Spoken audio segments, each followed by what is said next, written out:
While Remnant 2 is an amazing game that I can easily recommend you play if you have friends to play it with, I'm gonna be real with you guys. There's something about this game that didn't quite click with me. I think that the praise it's getting is justified, but at the same time, it's not like Game of the Year material. I think that the reason why internally I'm just so harsh on Remnant 2 is because we already had Elden Ring. Like, I'm gonna try my best not to directly compare Remnant 2 to Elden Ring because I think that that would just be way too unfair. There's some things it does better than FromSoft. The multiplayer is way, way better, but overall, it doesn't even come close. Elden Ring to me was like one of the greatest games of the decade. Remnant 2 is just the sequel to Remnant. It's more of the same, which if that's what you want, then hey, sign me up. But okay, so what is this game? Well, essentially it's Dark Souls with guns. It's very linear. There's only going to be a select amount of levels with promised DLC coming later this year. But the interesting thing about Remnant is that the worlds are going to be random generated every time you do a run. While your main campaign will probably remain untouched until you end up beating the game, and then you could re-roll it and go at a higher difficulty, adventure mode is where you're going to be spending most of your time, because once you've beaten a world, you can use adventure mode to re-roll that world so that you can play through it again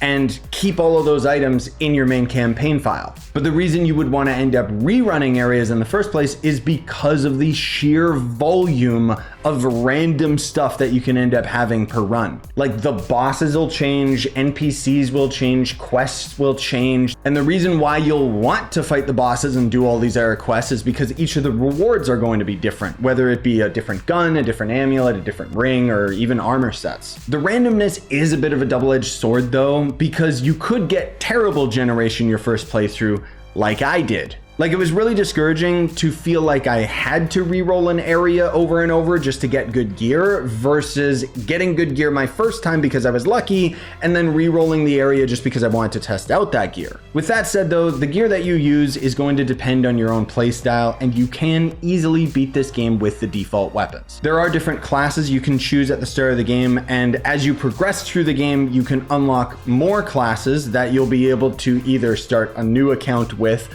or equip to your current character. That said, I would barely call Remnant an RPG, even though you are still leveling up. Most of all, you're just getting different passive abilities. Like, there's not really any stat requirement for certain gear. And as you level up, you'll be able to choose what trait cards you want to upgrade. You can re-roll these at any time, but they're basically just going to give you passive stats like stamina or ladder climbing speed. The thing is, in Remnant 1, you had infinite levels, which encouraged you to upgrade the bad trait cards. But in Remnant 2, you have a limit of 60 trait points total, which is stupid because why would I ever upgrade my ladder climbing ability over something that's more meaningful? Now, despite the fact that you can re-roll your trait cards pretty much anytime, you cannot re-roll your weapons. Maxing out weapons is very difficult, most of all just because the amount of resources it's going to cost you to upgrade them. It would only take me about 10 minutes to max out an item in Elden Ring, but in Remnant 2, you're probably going to have to spend a few hours farming the various resources required to upgrade your items to maximum. So you don't really get to experiment that much with the weapons. The only reason I'm pointing this out is I found that this was a problem in Remnant 1 as well. It just kind of continued into Remnant 2, and I was hoping that they would have rectified it. Now, lastly, let's talk about the performance of this game because it is just terrible. Like, I have a God PC and I don't know why this game runs like ass. The devs put way too much graphics in the game and they copy and pasted way too many things in the environment. It's bad. It's not a bad PC port, it's just really, really unoptimized. Like, eventually it's gonna get good, but the fact that DLSS is required to even play the base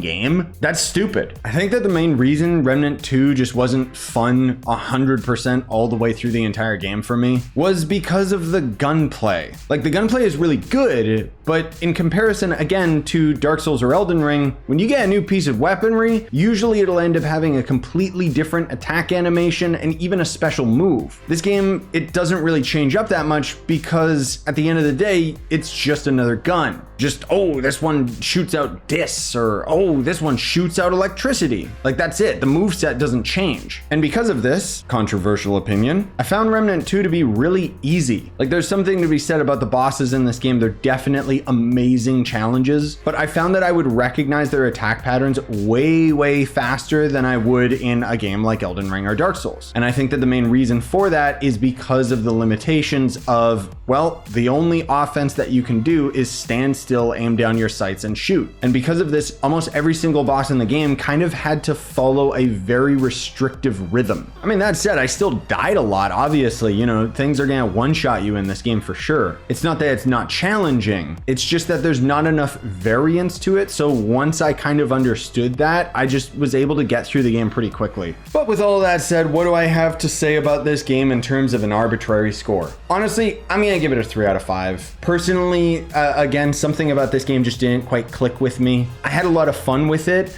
but once I got to the end of the game, I just kind of wanted it to be over so I could stop playing, and that's never really a good sign. I'm really excited to see the DLC later this year, but yeah, 3 out of 5.